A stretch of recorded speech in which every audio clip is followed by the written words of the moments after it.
Everyone. I trust you can hear me. Welcome to this first Gender Equality for Climate Change Opportunities webinar. We currently have about 35 participants or 40 participants. We're expecting a number of others to join, so we're just going to hold on here for a couple of minutes to see that everyone has a good chance to join, and then we'll get started.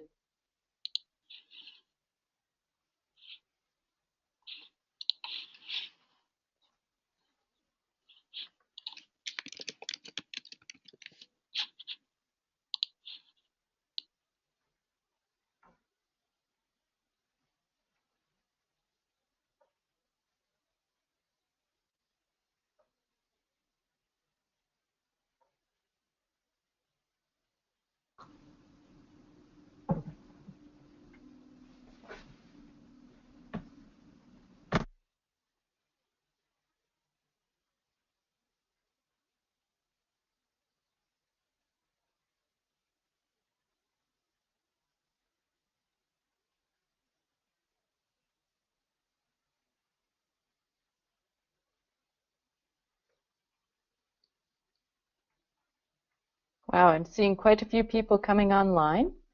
So we'll continue to wait for a few others to join us, and then we'll get started shortly. Welcome to everyone.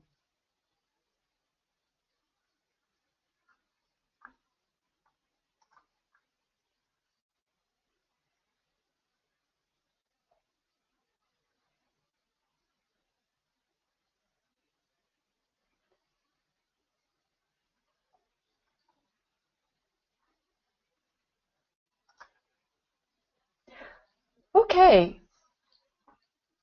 I think we've gotten to a point where it seems like most who are able to join are here.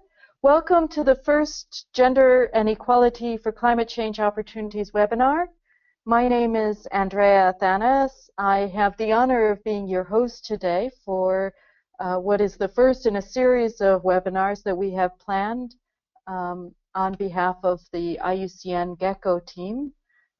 We would like to thank you for joining, and also to thank USAID for their support in sponsoring this overall initiative on gender equality for climate change opportunities.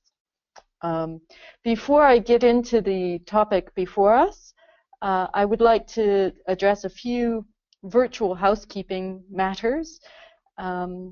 Just to be sure that that everything runs as smoothly as possible.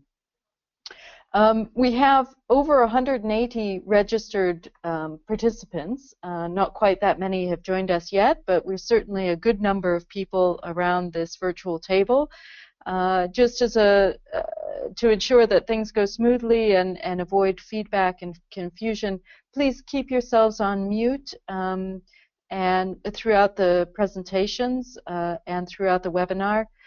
You can use the chat function that is on the toolbar on your GoToWebinar bar to pose questions to the panel members.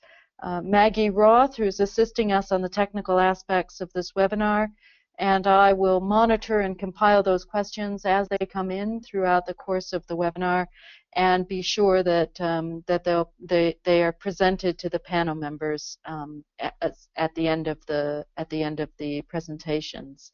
Please do make sure that you present your questions throughout the course of the webinar, and that way we will be able to optimize the use of our time at the end of the session. If you do have any technical difficulties, you'll see that Maggie has jotted down her email address in that chat function. She is online and on hand to help out as best as she can with those technical aspects. Also, please note that there is a section in that toolbar with handouts. There are 3 handouts that are posted there. And that are related to the discussions today and to the GECCO initiative. The first is a white paper on women at the forefront of clean energy that was produced as one of the conceptualizing papers for the GECCO initiative.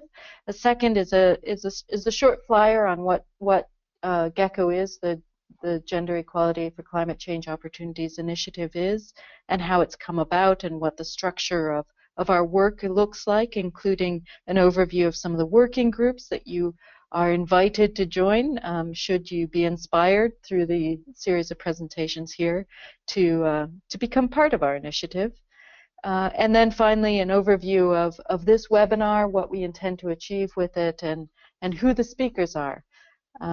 We do have the privilege of having a panel of very illustrious women to join us for the speakers today on this webinar, which is going to go over the basics on why it's necessary to address gender in the energy sector, and pinpoint some of the good practices that we've seen throughout the industry and our experience, and then also identify some gaps that we have from knowledge, which we will be looking to fill over the course of the work moving ahead.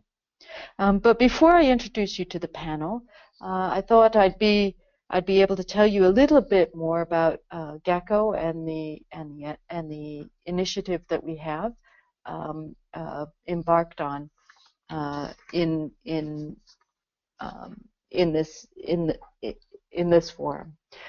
So the Gender and Equity for Climate Change in Opportunities Initiative is actually a 5-year program. It's been launched with the support of USAID under IUCN's overview in order to really advance women in and gender equality in the context of climate change negotiations and plans and programs and policies that are emerging. Obviously, with the run-up to Paris, that's all very fresh in our minds and focused in our attention.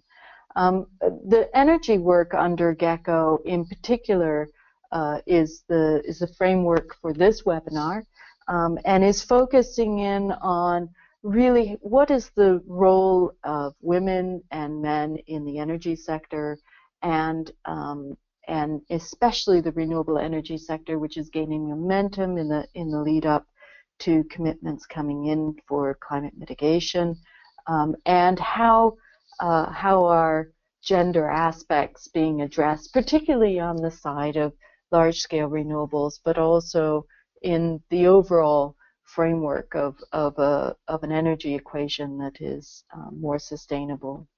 Some of the framing questions that we have identified that need to be addressed in this work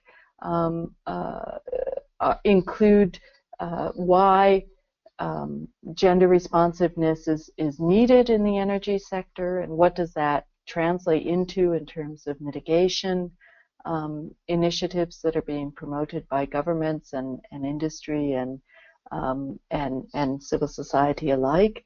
What do we mean by women's empowerment, and specifically, does empowerment encompass the issues of employment, income generation, agency, the power to make change in decision making, and how can we get some of the transformational gender roles to build opportunities for women in the sector? What's necessary as the framework conditions for women to have a voice in the energy sector and decision power, and then how are we learning from what we have experienced so far. Moving into this webinar and the agenda for today, we do have, as I say, an illustrious panel that has joined us, or that we've been able to recruit into this mission. This is the first of a series of webinars that we intend to host to go into a bit more detail about the role of women and men in the sector. This first webinar is a high level. It's going to be a high level overview of gender aspects in the energy sector, and then give a bit of a taste of some of the specific specific perspectives on the issues in particular of women in the workforce in the renewable energy sector, of the role of women in the context of large-scale energy infrastructure development, and also in some of the kind of new business models that are emerging for renewable energy value chains. I'm going to start with inviting Ana Rojas to give us that overview presentation. Ana comes to us from a broad background of sustainable development expertise. She's worked on virtually every continent around the world with policymakers, program practitioners, international organizations, civil society groups on aspects of gender, climate change, energy, poverty, and sustainable development.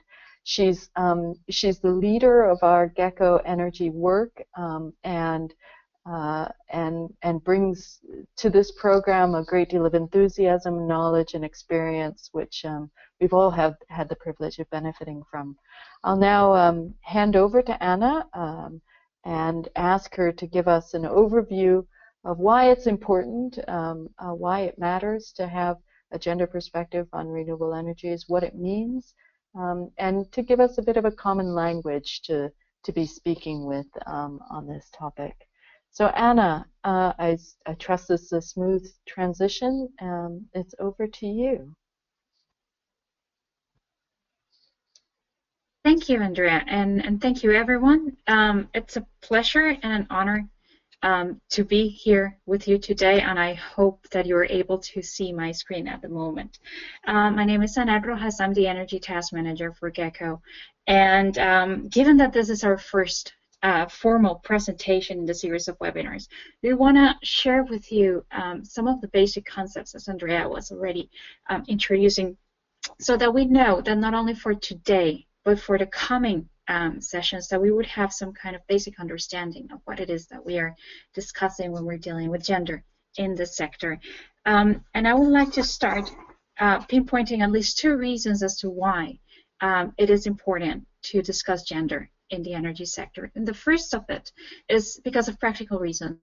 Women and men are given different roles by society, and we may decide to follow them or not, but there's some social expectations of what it means to be a woman and a man, whether we're going to be caregivers and be more involved in household level activities, or whether we're expected to go out into the world and be technicians and conquer it all. And what this means is that the ways in which we're producing, the way in which we're engaging at our household level also, determine the type of energy resources and energy technologies that would support our daily lives and that would support our production activities. And efficiency is going to be key also in terms of how much access we have to energy, modern energy technologies. It is also an issue of sustainability. Now that we are at the crossroads of redefining perhaps our development goals and understanding that energy is such an important input of development, it is necessary to ensure that we are all sitting at the table, that all parts of our society, women and men, different vulnerable groups, can actually be taken into account when identifying national priorities for investing in energy sources. So it is an issue of understanding the context and identifying which are the best solutions and options that we have. What does gender mainstreaming mean in the energy sector? And in order to answer this question, we need to actually clarify what gender equality is, which means that women and men, we are or are supposed to be equal, to have equal status under the law and under social norms, have equal rights, for example, the right to vote, the right to education. However, reality has shown that this is not always the case. There are social disadvantages, historical disadvantages, and in this picture we're seeing a woman, but it could also be ethnic groups within this particular context that would not have the same access to rights. Let's think about the right to property or to inheritance, where until not so long ago there were quite a few restrictions worldwide for women inheriting land, for example. So when we are confronted with the situation, there is a need to engage in what we call affirmative action, so manner of trying to level the field so that we can all be empowered, which means that we can actually be in a position in which we can make our own decisions of what we want to do with our lives. And gender mainstreaming is a methodology that helps us to deal with these considerations through a process. So it helps when we're dealing with policies, programs, budgets. It helps us ask in every step of the way, ask what is the implication of this initiative in the lives of women, and what is the implication of this initiative in the life of men. It is a constant reminder that applied to the energy sector would help us assess what's the relevance of our intervention, help us understand whether or not we're actually reaching out to these women and men who are our target audience or the final beneficiaries of a policy or a project, to understand what kind of objective our activities would have and how feasible these are. So if through an energy intervention we want to increase women's participation in the production of wind, thinking about Kristen's presentation later on, for example, what it is that we can do and how can we spell that out, which are the strategies and the activities that we need to take into account to achieve this goal within the energy sector, and particularly how can we measure also this impacts. And this all is done because at the end of the day, what we would like to do with our energy interventions is to ensure that both women and men benefit from these interventions, but also that we try and reduce or eliminate inequalities at large. And here I want to refer to one of the documents that you can download from our box, from the chat, which is the white paper, where it points out different knowledge gaps on several pillars of the energy sector, and want to focus particularly on the policy level. At the moment in which we're still having 1.3 billion people without access to electricity, and 2.6 billion people still depending on fossil fuels for traditional, on traditional fuels for cooking. We need to rethink the way in which our energy policies are being implemented, so that we know we're actually reaching out to those who need support the most. And this reaching out goes through understanding what the different sectors of the economy are. And traditionally, energy policies tend to focus to the large extent on large-scale infrastructures and support of electricity generation for industrial activities, which is fine, but it should not be done in a way that is detrimental to investments for increasing energy access at household level, particularly in rural areas where access may be deemed too costly, too expensive to invest. It also requires us to think about which are the economic activities in which women tend to be traditionally involved in. And this forces us then to ensure that there is a way of addressing the informal sector, whereas a large number of women find or undertake their economic activities. Also, within this sector, it's important to recognize that women tend to rely a lot on caloric energy and heat for their entrepreneurship activities. So, and for this particular matter, electricity may not be the most affordable or even efficient energy source. So thinking about integration of gender in energy policies asks us to go deeper and broader besides considering electrification and generation. Affordability is also a key, particularly with female-headed households.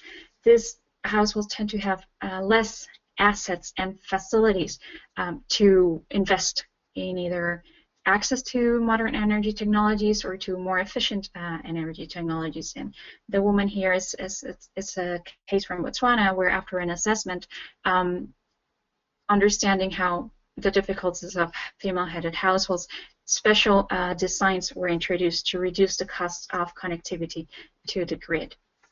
Availability of energy sources is also necessary to ensure that there is sufficient number of sources available, and reliability and security. And here I want to say it's also security for women and for men. Traditionally, when we talk about women and biomass, we can see that there are dangers in the collection process. It also attacks by animals, but also it could be object of sexual attacks. But for men, and dealing with energy is also a risky business. They're exposed to high tension cables, working with flammable fuel. So understanding security issues and coming up with security features included in the policies is a must. I also, and this would be the final point with regards to the policies, policies can also help increase women's participation in the sector at large. And here I want to focus your attention on the lady to your left with the yellow cap. She's from Nicaragua, where there is a policy that calls government institutions to try and to strive for 50-50 participation of women and men in the workforce. The rural electrification program in Nicaragua has tried to address this policy call through their energy activities and are putting into place specific targets for increasing women's participation as technicians, as line technicians in this case. So again, going into the policy and ensuring that there is a mix, not only swing energy, but also understanding how the policy, the social policies can be integrated, would give us a different way of increasing our workforce. I want to mention very briefly that there are examples of gender-informed policies, and it would be a pleasure to discuss this further during the questions or in further webinars. So in Nepal, there's gender equality and social inclusion in the rural electrification policy. In Uruguay, the recognition of energy access as a human right has meant that there is an office dealing with social inclusion, and they have engaged in identification of gender disaggregated information to understand how to better design specific targets and activities to ensure that there is 100% connectivity and energy access, access to modern energy sources. And at ECOWAS, the Economic Community of West African Countries, there is a regional effort to address gender equality and energy access and energy efficiency. And if there is a document available on the web that would can give you more ideas of what their objectives are in terms of increasing women's participation in STEM, but also ensuring affordability and production at national level. Finally, I would like to invite you to visit our green platform and our resource library so that you can look into different methodologies that we have collected. So we're not claiming to have done this on our own. And with that, I want to thank you, and I hope I've not been taking too much of your time. I'll be looking forward to your questions after this presentation. Thank you. Great. Thank you very much, Anna. And yeah, really important that gender aspects need to be addressed in the context of trying to achieve sustainability in the solutions that we're presenting. Really good points there in terms of what it means and how to make it happen with gender mainstreaming tools and approaches. Getting into a little bit more detail of women in the renewable sector specifically, we next have Kristin Grass from the Executive Director from Women of Wind Energy to join us with an overview of how she has been navigating the world of women in engineering and mentoring others to take part in the field and be active players in delivering renewable energy solutions in the context of wind energy. Kristen was previously with the Union of Concerned Scientists, which is a very interesting and influential group, Boston-based group that brings science into the sustainability world. And she's been honored to receive the Mid-Career Excellence Award for her work in mentoring and guiding professionals into the sector of renewable energy, clean energy, education, and empowerment. So, Kristen, with that, I'll hand it over to you.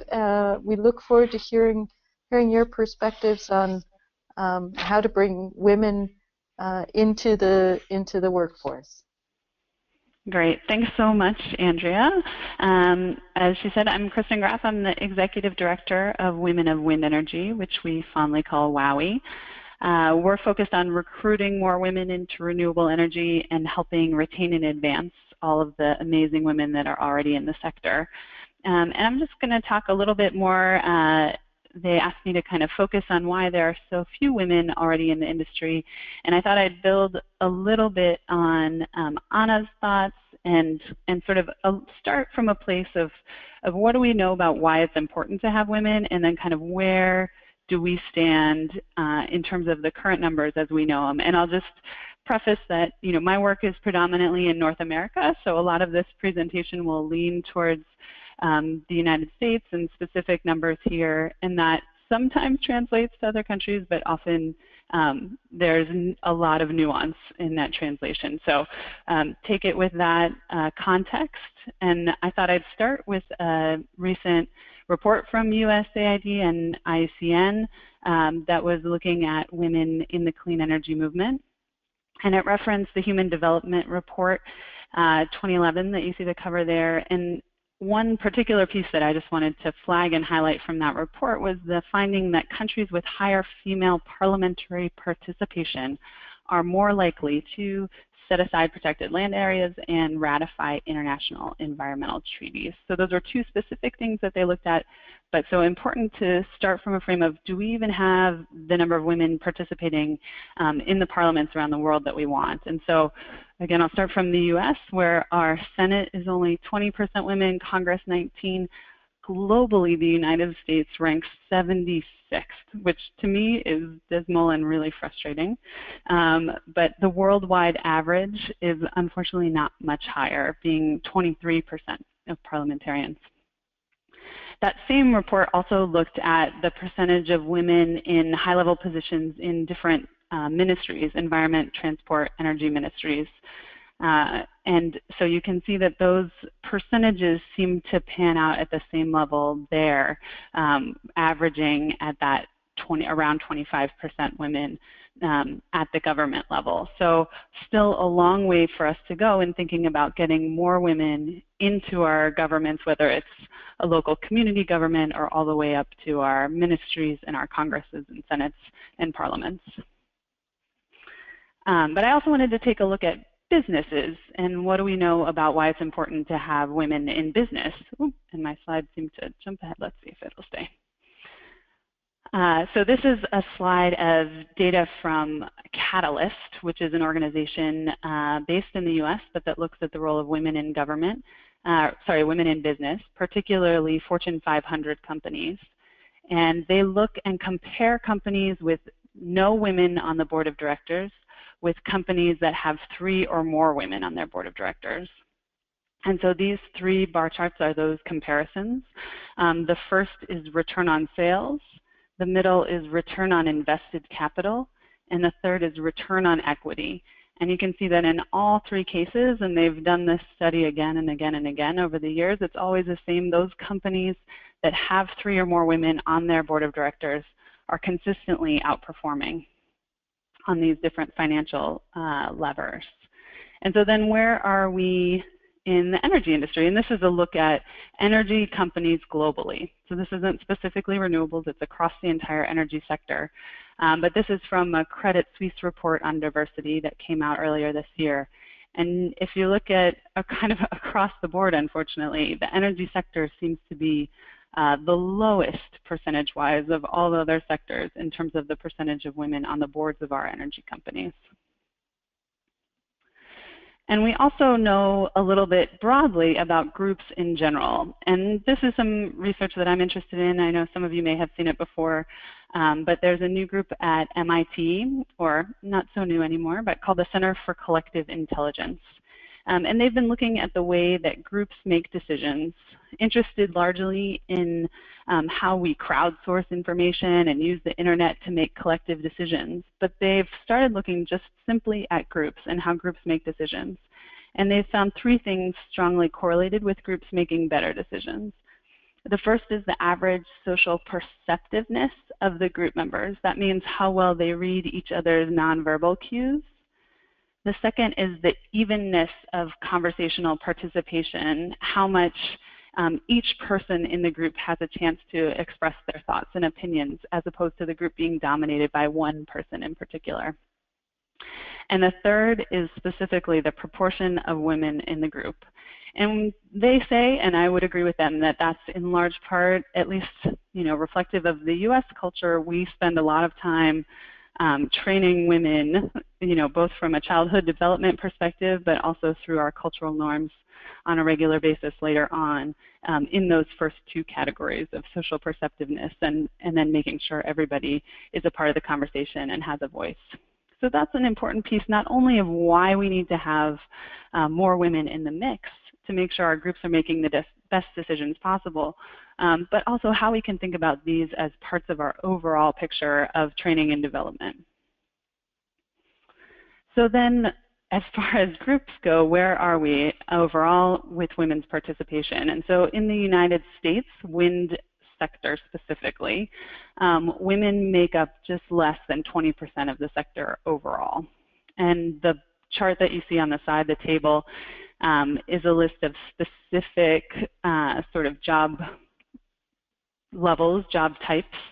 And you can see from that the bulk of those 20% women across the entire sector fall in those top two categories that tend to be closer to 90% or more women, which are paralegals and the admin and clerical space.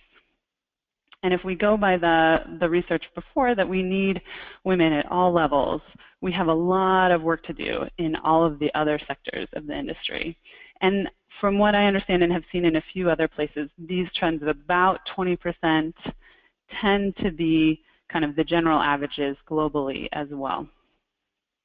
So we kind of start with the idea of taking a look at the pipeline. How do we make sure we're recruiting enough women? How do we make sure enough women have the training that they need to come in the door? And I think it's helpful to start, this is a report from the AAUW, which is the American Association of University Women, that's looking at science, technology, engineering, and math education. And there's a lot of really interesting research in the differences between men and women in the education setting. And again, a lot of this is US specific, but it can be generally applied.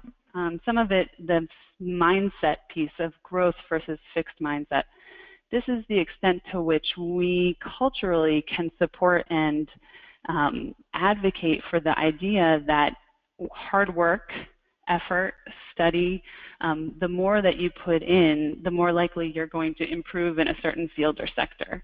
And that we're just saying those words to someone will have them outperform someone who has a fixed mindset about the innate qualities of a person. So if you just believe you're smart and you can do it, that's a very fixed mindset. And if you hit a challenge, you're much more likely to be defeated or frustrated or give up and walk away, as opposed to if you believe if you work hard at it and wrestle with it, you'll move forward. And that same thing plays then into the stereotype threat, which is the idea that we make assumptions that women are innately less qualified or innately not good at math or anything like that that's put out there. And the threat of it is actually kind of the process that the more people hear that, the more they kind of take that on as part of their own identity. Self-assessment is that in this research, they found women tend to hold themselves to a slightly higher standard overall. And so when they perform at different levels, they may react very differently than a man would react to performance at the same level.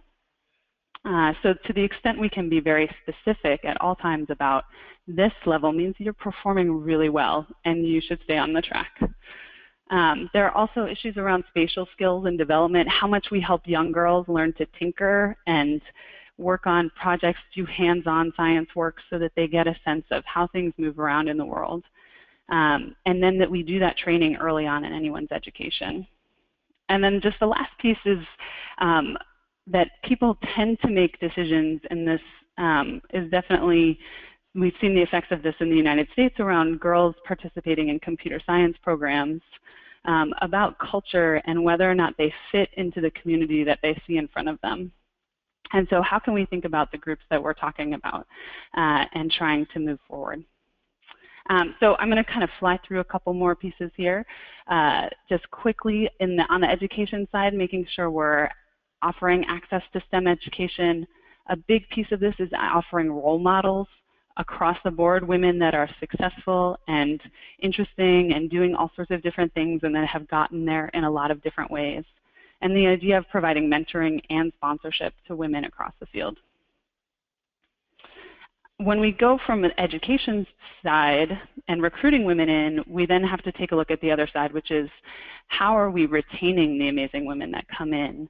And this is a specific report from the Harvard Business Review done a few years ago now, looking at the departure of women from STEM in the United States. And they found that while close to 50% of women coming in were women, or for 50% of the workforce coming in were women, about 50% of those women were leaving in the first 10 years of their career. And so they were trying to look into what were some of those pieces, and any of these that we can address in terms of corporate culture or sense of isolation, the more that we can think about those and what we're doing, the more we can retain the women that are in it. And this is just to say that report was from a while ago now, 2000s, but this is Credit Suisse's report on diversity that came out earlier this year, and they put it into slightly different boxes, but they found a lot of the same trends still going on in terms of women's decisions to move up in their career, to stay in a particular job, or to stay in a field. And all of those pieces around retention are so critical for making sure we see these numbers of women at the top, in politics, in all of our companies.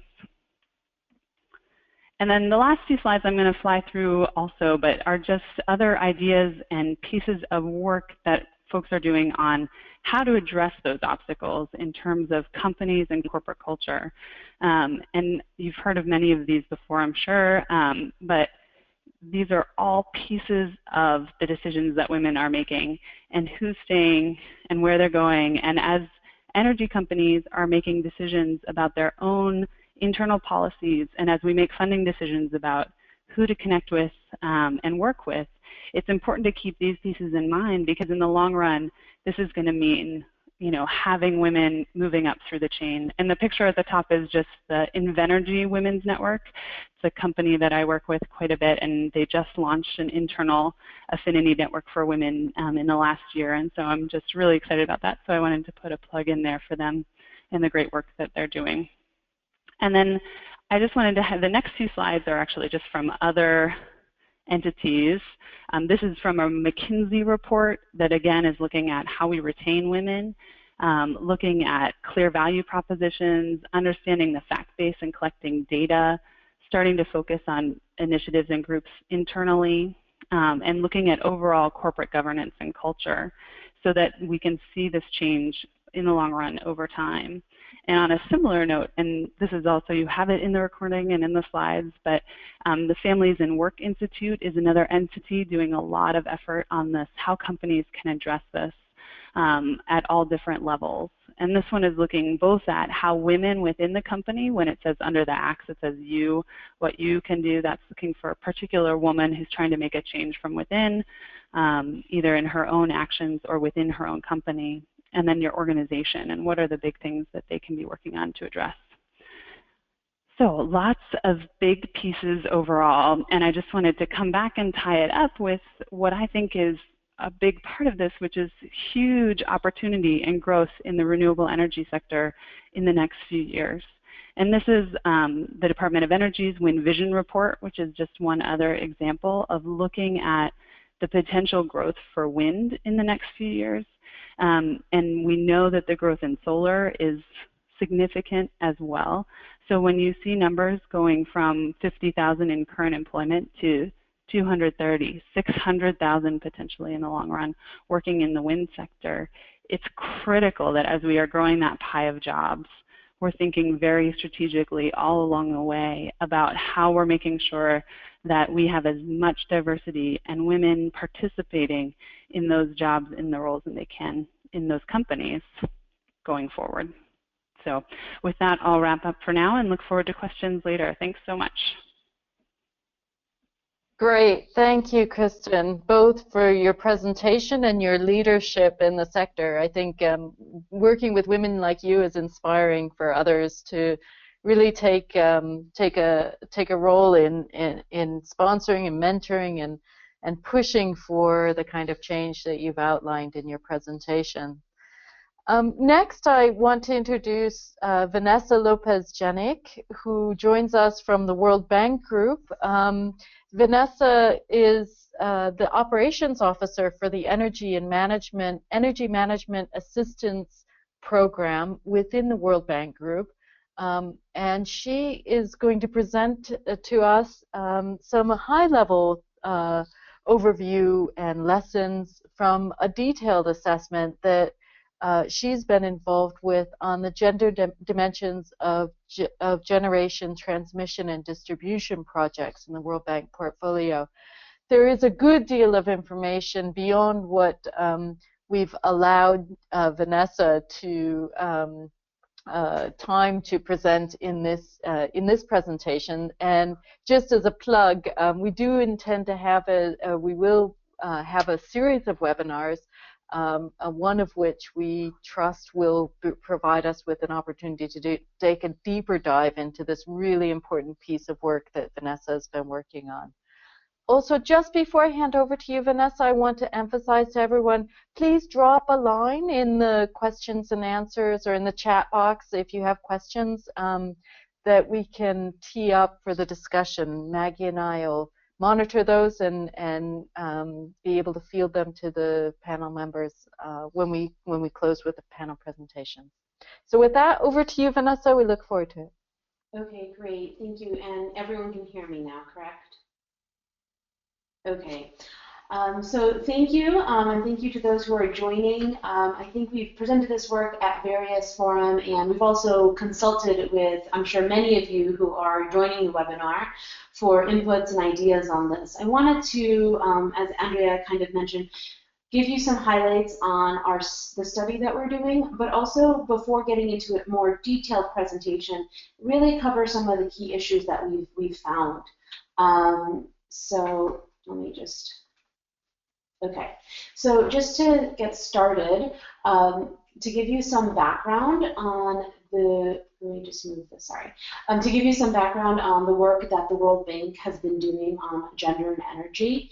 We've been doing this, we've been basically engaged in this sector really systematically since about 2010, where ESMAP, which is the donor-funded program for the energy sector, started to commit some funding and business lines and resources and staffing to really look at gender issues systematically within the energy sector. Prior to this, we have done a lot of interesting work and really great support and workshops and trainings, but it's been a bit more sporadic. And I want to just kind of emphasize the need or the importance of really establishing a program with efforts and support and resources. What it's done is it allowed us to really focus on some areas of knowledge. It's allowed us to pilot activities, work with TTLs and project managers to understand what are the key issues, and really get the conversation moving what we call beyond advocacy to action. And that's really been what we've been trying to do over the last 5 or so years, is try to build concrete pieces of research, concrete actions on the ground within our programs, and really start moving the barometer forward within our projects. So as a quick highlight, you see this on the screen, this integrating gender into energy operations. That's one of the guidance notes that we've developed based on the various pilot activities we've been doing within the World Bank. We're also, as mentioned, as is covering this this session, we are doing a deep dive research on gender and electricity infrastructure. We've been involved with the Sustainable Energy for All efforts together with UN Women and Energia on trying to understand and tackle some of the issues around gender, energy, and data. We continue to deliver some training on gender and energy, and part of this presentation will be based on that. And we also have developed an online community of practice network, which I will invite all of you to join. At the country level and the project level, I think it's really important because, you know, I think there's one area which is the generation of knowledge, and the other area which is really the application of it. And we've learned a lot through the pilot programs and some of the work that's been done in the region. So in Africa, we have been integrating gender into energy programs across West and East Africa. We started in about 2009, 2010 in Mali, Senegal, Benin, Tanzania, Kenya, and Zambia. And we've been working with rural energy agencies on key issues such as productive uses of energy, on areas such as energy subsidies, on capacity building within utilities and within energy agencies. So we really had a much more of the how-to and working at the country level with the project beneficiaries, with the counterparts, with the utilities and the energy agencies. And I think the really important lessons that we've gotten there is on the approach of how to get started. And so we've documented this, which is generally through doing gender assessments, developing gender action plans with the government and the project teams, and piloting some interventions. So based on the work in Africa, we've been able to really go to the second phase of our program, and we're now trying to expand this approach of integrating gender, looking at projects, reviewing project documents, meeting with the project teams and the governments to identify some very concrete actions or indicators that can be included in their project, and we're now doing that across the energy portfolio in Africa. Really still focusing on energy access, but we're moving. I mean, we have a new program, or we're starting a conversation in Niger, and it's a little bit around gender, energy, and M&E. And we're trying to get some work done in Liberia. So we're starting to expand in some countries, and it's at a very practical level. In East Asia, there is a gender and energy technical assistance facility program. They are producing various really great work. They are involved in I think Anna sent this around yesterday, but an Indonesia clean cooking program. They developed some really strong guidance notes and material based on their work in Indonesia. They have some work happening right now in the Vietnam program, and it's very similar to the Africa program, where we're really trying to be practical. We're meeting with project teams, we're going over the documents and the project documents, and meeting with the governments and trying to be very practical in our interventions. In Latin America, there's the Clean Cooking Program, and in Bolivia, we started with the Electrification Program on an impact assessment. Just to highlight, in Europe and Central Asia, a report just came out in June on gender and energy subsidies. And the reason that this is a really interesting report, because we don't really have that much in this area yet. I know that Energia is starting work on energy subsidies, but this is an area that we're trying to learn more about and get more information on. So this ECHO report was a really great starting page. It was done through qualitative research in about 8 ECHO states. And the report is a way to, we've presented the report several times, and some of the feedback we've seen was, these are really interesting findings. Now let's focus on how do we operationalize this, how do we test this in some of the countries we're working in. And I think some of that work is being followed up in the ECHO region. So that's a new area where we're going into. And then just again, in MENA and South Asia, there's just been some assessments being carried out, and in South Asia in particular, they're trying to figure out how do they move forward beyond just doing assessments, but into the action planning and working with the government side. So I wanted to just give a quick snapshot of the work the bank is doing on gender and energy, and the key takeaway is that we're working on several fronts. One is the knowledge front, really highlighting the work we've been doing, but also really trying to figure out how do we move forward into areas that are less known. So, sorry, I'm just trying to switch the slide.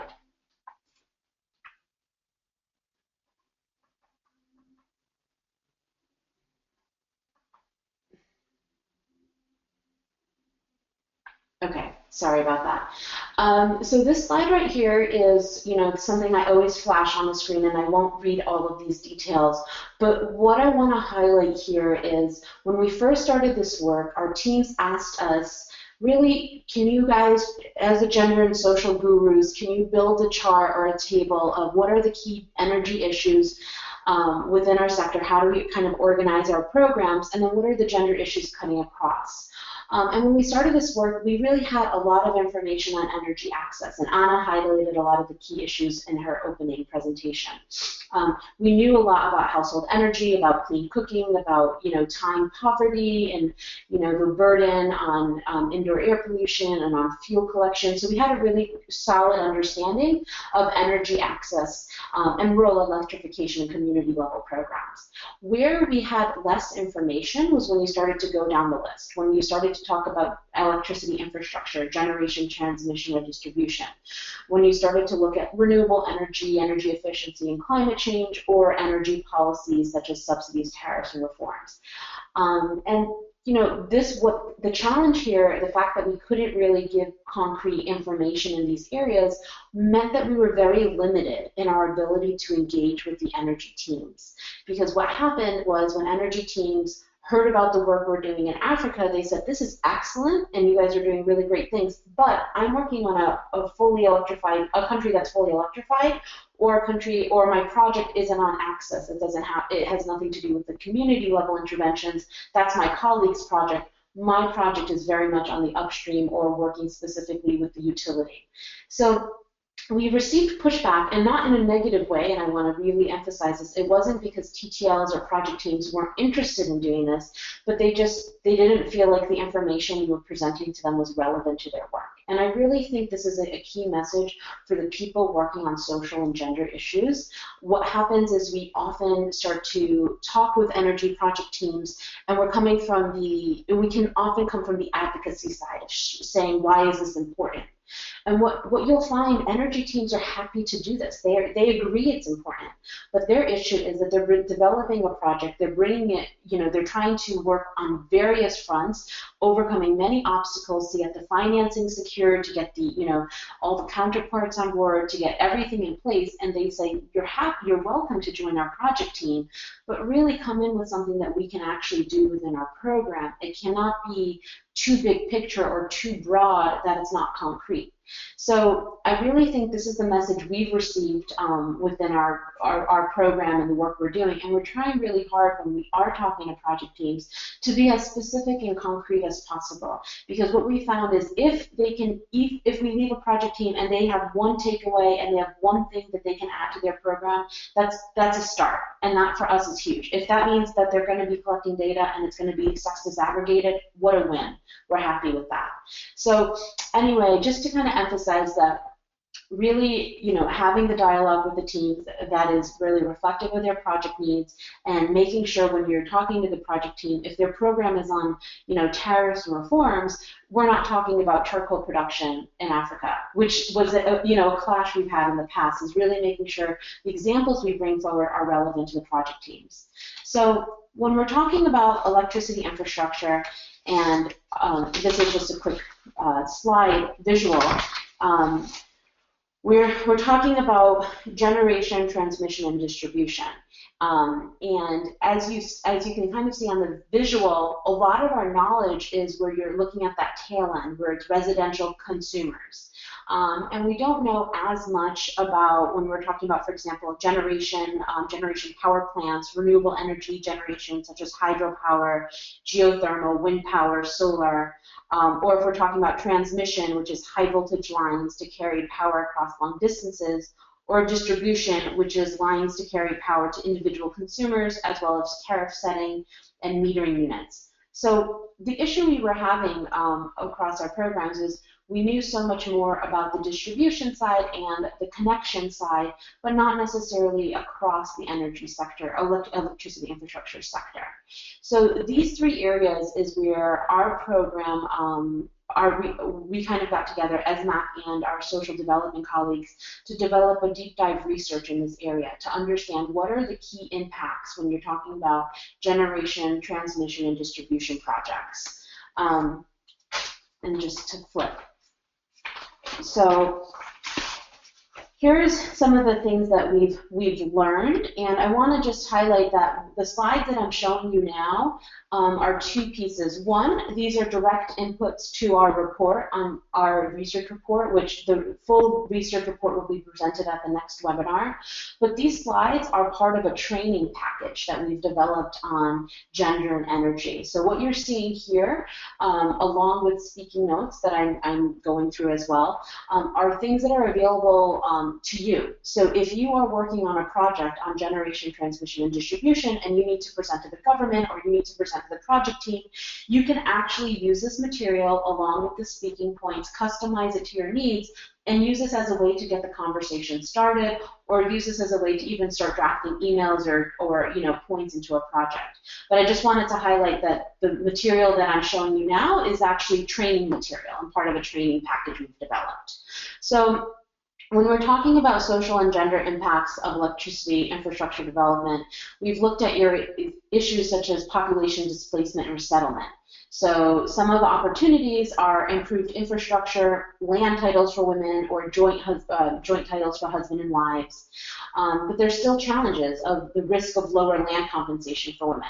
So those are some of the issues that we've seen. In terms of social changes, there's better health services to improve maternal health. Often when you're introducing a large infrastructure project, it can also include the construction of services or roads or access to communities. There can be changes in the gender norms because of this new infrastructure. Increased social status for women, stakeholder consultations can take place with both women and men. So these are things that we're seeing as opportunities. Some of the challenges are the risk of gender-based violence due to the migration of workers. So we've seen this a lot in our transport projects. When you're bringing in roads, yes, it's amazing because you're bringing in access to markets and access to business and goods and services, but you are also bringing in migrant workers, and there can be an increase in gender-based violence and sex trafficking, etc. And then you're also seeing economic changes in terms of the opportunities. There's new opportunities for women and men when there's these new generation programs that are coming in.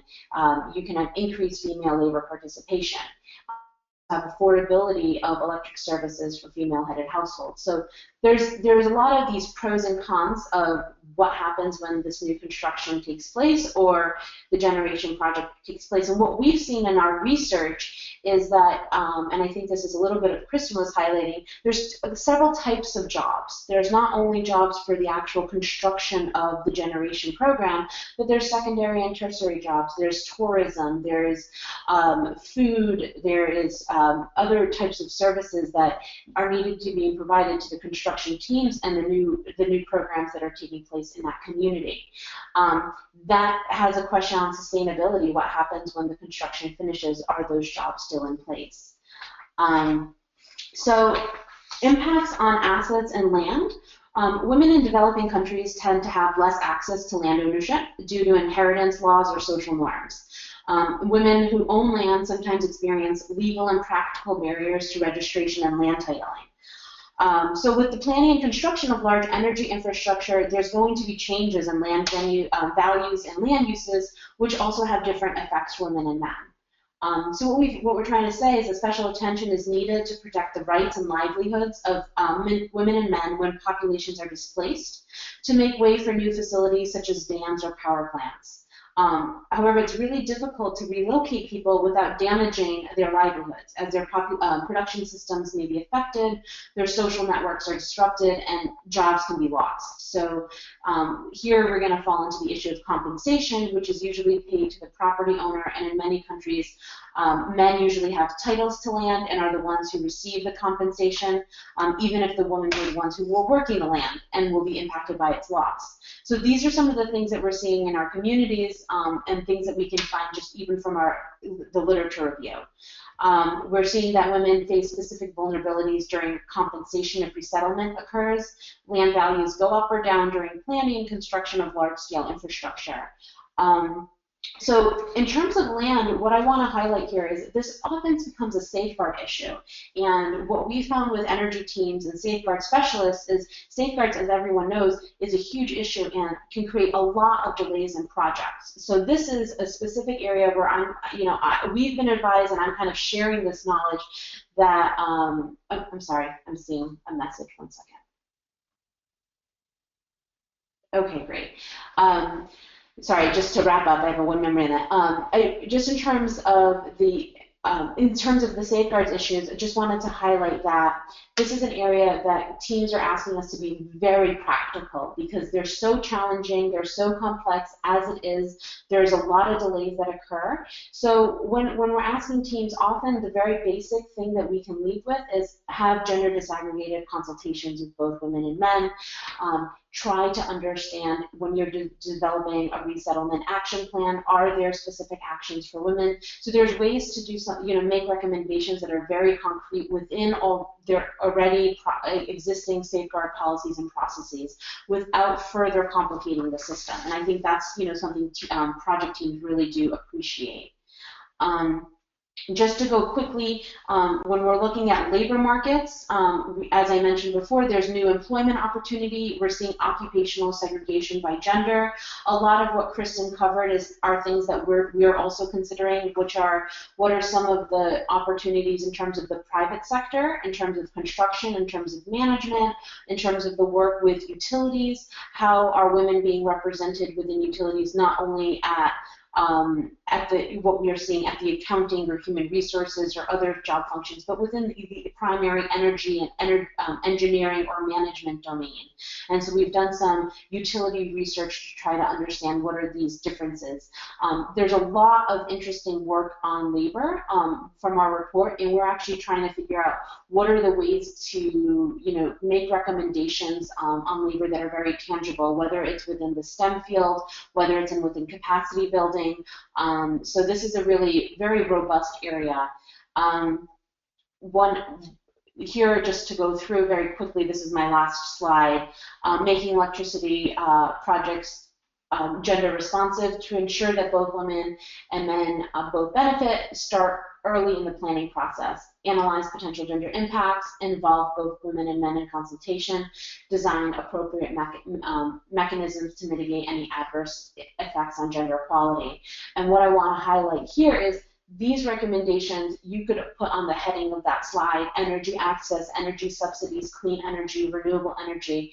And I want to really emphasize that the process of gender mainstreaming, what we know as gender specialists of how to get started, of doing gender assessments, of looking at the data, of identifying opportunities and barriers, these are the same regardless of the energy program that you're working with. So the way you get started and do the assessments are the same. The differences are going to be in the recommendations and how you tailor this to the project.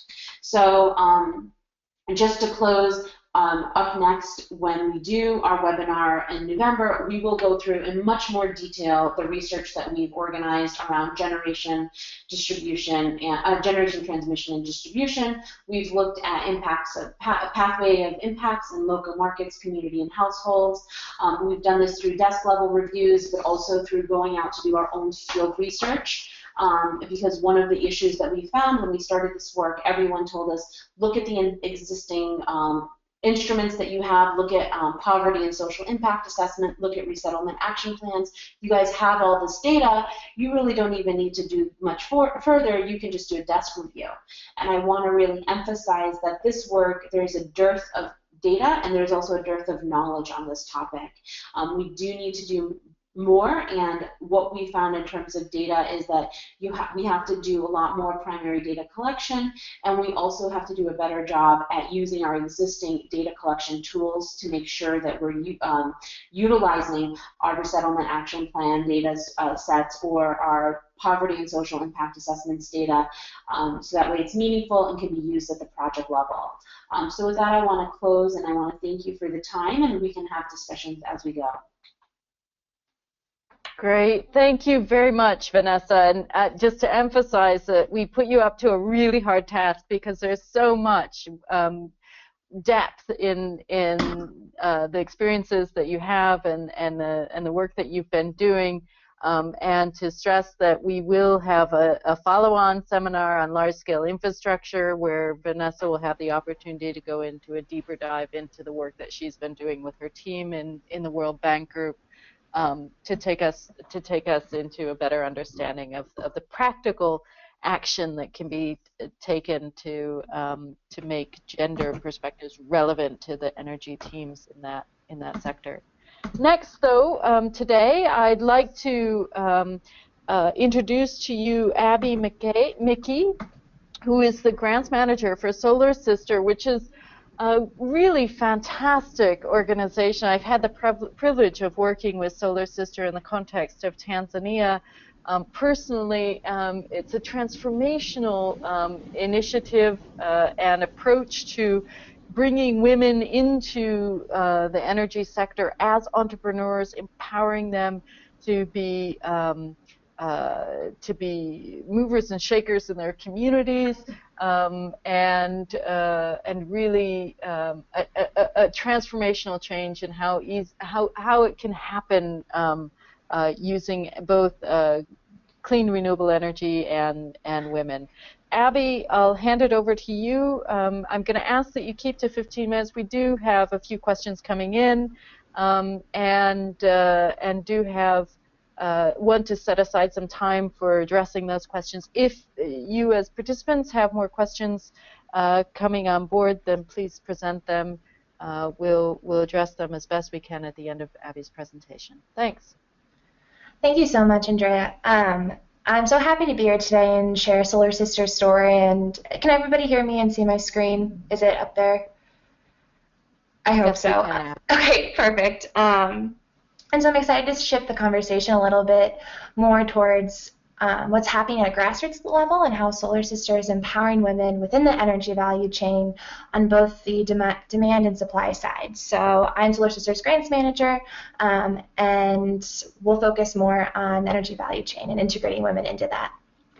So first we have to look at why Solar Sister exists and the gender dimensions of energy poverty, and what does it mean for African women who are living every day without access to electricity, without access to clean cooking sources, and what it means is walking long distances to collect firewood, and those distances are becoming longer as deforestation increases and occurs, cooking over dirty cook stoves and inhaling those flames, those fumes, and leaving their house and worrying that will burn down because their children are inside with candles and they don't have safe, affordable energy sources.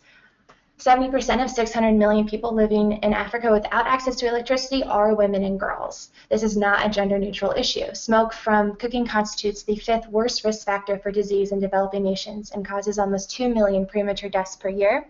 A recent study by ICRW found in Zambia that women spend more than 800 hours per year collecting firewood, while their male counterparts only spend 50 hours per year.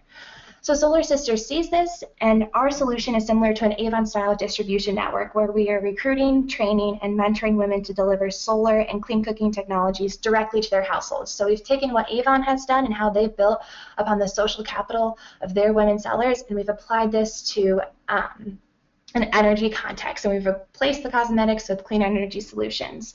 And Solar Sister's model is mainly built off the idea that technology alone cannot solve this global issue of energy poverty that we face today. It really takes combining this with a supply chain that involves women and empowering women and delivering those solutions into the hands of those who need them the most. So we function mainly in the last mile, where market reach is very, very low, and we see that the clean energy solutions are very restricted to urban areas. And so we provide women with a green business opportunity to improve the geographical access to clean energy in underserved and hard-to-reach communities in Uganda, Nigeria, and Tanzania. And we combine that with improving the cultural access to clean energy through bridging the gender and technology divide through critical skills development, education, and training. Our main focus is in off-grid technologies because these are the technologies that don't need to wait for political processes to be implemented. This is where communities who are living every day, who are on the front lines of climate change, don't have access to energy, and energy isn't coming anytime soon. And so we're focusing mainly in this area, and this is where women who are well connected in their communities, who have those social networks, can function well as clean energy entrepreneurs and deliver those products. Because the reality is that manufacturing a product is just simply not enough if it never reaches the consumer for whom it was designed for to begin with. And so we utilize the social networks of women and their connections to build these vital supply chain linkages that bring products communities where market reach is just virtually non-existent right now. So to give you a little bit more background about our model and how we approach clean energy development, we kind of function as the backbone of the enterprise.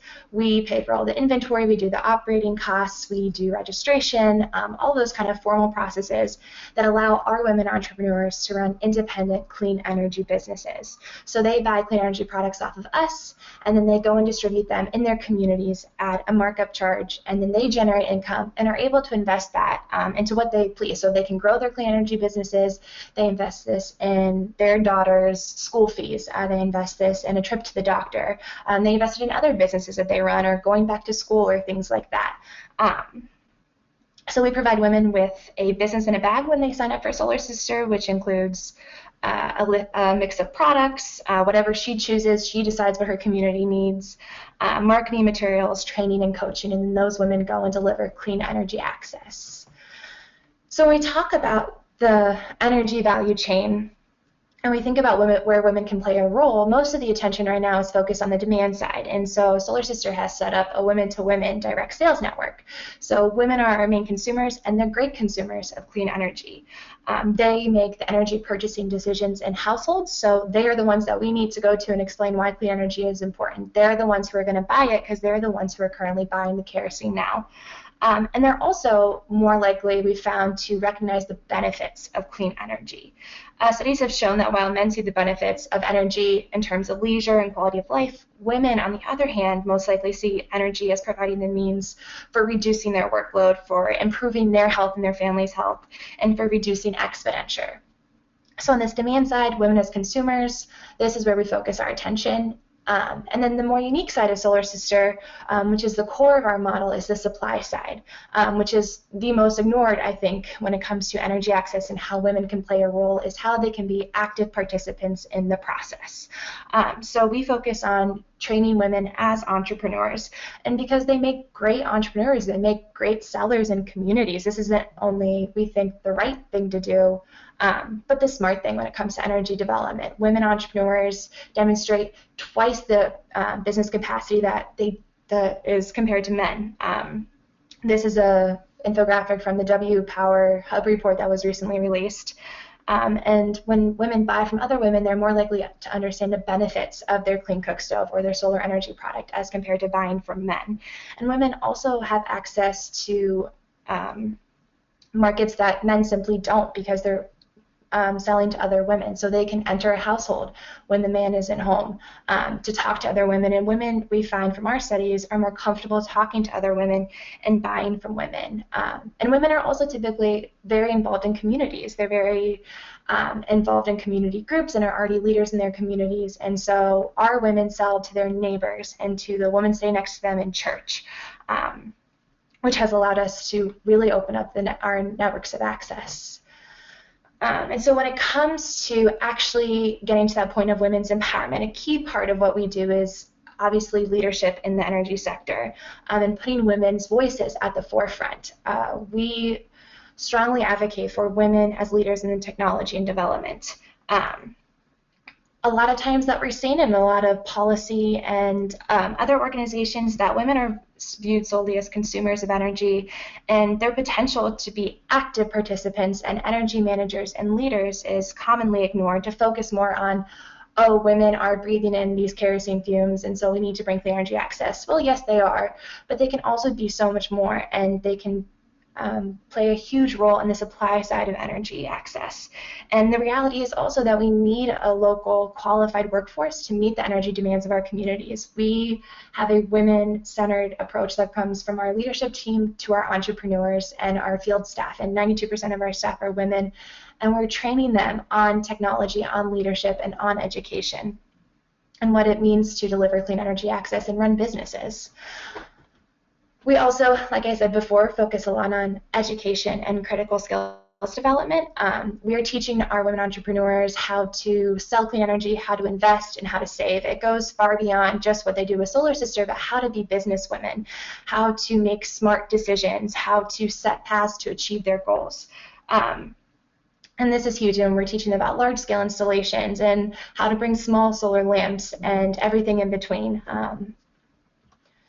And then we're also, as solely a distributor of clean energy, we have the very unique freedom of giving our women a portfolio of products that are based on what their individual needs and budgets are. And so we work with a variety of organizations, Greenlight Planet, D-Light, EnviroFit, to bring the highest quality products to our women entrepreneurs. And when communities see Solar Sister's name, they know that that comes with a lot of things, and that means follow-up maintenance. Our entrepreneurs are members of the communities that they live in and they work in, and they are selling these products to their neighbors, and so that neighbor knows that Solar Sister will always be there. So if that product breaks down, we're there with a warranty and the follow-up maintenance that they so desperately need when that product breaks down. And so I think that that part is really important, is that we are the main link from where that product is being manufactured to the point where it needs to be delivered to the hands of the household who needs it the most. And so incorporating women to that is so important. And a lot of our women talk about how after they're involved with Solar Sister, they feel like they can walk around in their communities and they're so proud to wear their Solar Sister shirts, and people see them as leaders. And then another part that has really allowed us to grow and expand is our at the local community level. And so we engage with a lot of organizations like the African Wildlife Foundation and the Mothers Union of Uganda, who have women who are already committed to seeing their communities thrive, who are committed to bringing the resources that their communities need, and they are interested in our income generation activities. So those partnerships have really allowed us to grow, and we're recruiting women who are very, very passionate about being leaders, and who not only become energy sellers, but also benefit from the energy itself. And so while they're using their clean energy product, it's so easy for them to go to another woman and explain why the energy product is great in the household and what it has meant for her. And so if you look at our growth, we've recruited, trained, and mentored over 2,000 women across 3 countries. Our main focus so far has been Uganda, Nigeria, and Tanzania, and we'll expand to Kenya soon, and we've brought energy access to over 280,000 beneficiaries. And a key part of this is our partnerships on the ground and getting access to those networks that are already in place, because women are already doing so much, and they already have these incredible social networks that have untapped potential that Solar Sister utilizes to bring clean energy access. And so we just recently finished a qualitative assessment with ICRW, and these are some of their preliminary findings about what it's meant for women to be a part of Solar Sister and to be a clean energy entrepreneur. And so most cited was their critical source of incremental income. So many of our entrepreneurs are actually part-time because they have other income generating activities that they participate in. So they use Solar Sister as an incremental income to invest as needed. And so it's invested in their daughter's education. It's invested in buying more solar energy products for their other businesses, for going back to school or going to nursing school. If you look here, Hilaria, who was our first Solar Sister entrepreneur in Tanzania, who's still with us today, uses her solar energy and her profits to weave baskets at night and grow her basket weaving business, which has taken off. They also strengthen their other businesses that they run through what the leadership development and the skills development that they gain through being a part of Solar Sister. And so, I mean, they learn how to track inventory, how to learn how to make a profit, and those things affect all the other businesses that they're running aside from Solar Sister. Women also cited a greater sense of self-confidence and agency. They no longer had to ask their husbands every day, can I have money to go get kerosene? They had their solar lamp, and they had money to purchase what they needed to purchase. And this has also led to greater decision-making power, both on the business side, as our women run their own independent energy businesses, they make all the decisions for them, and within the household, that they're starting to make those decisions about what the household will spend money on and what happens and what their family will do. We also see a high social network expansion, so our women are obviously going out, connecting more in communities and meeting new people. And they also talk about their status in their communities and in their families and how they feel more confident, and they know that they're doing something that matters, and they're more confident. They feel like they can talk to other people, and it's just a great thing to see. And also, one of the biggest things that we found is the safety side, is that clean energy access not only means walking at night and not being afraid anymore,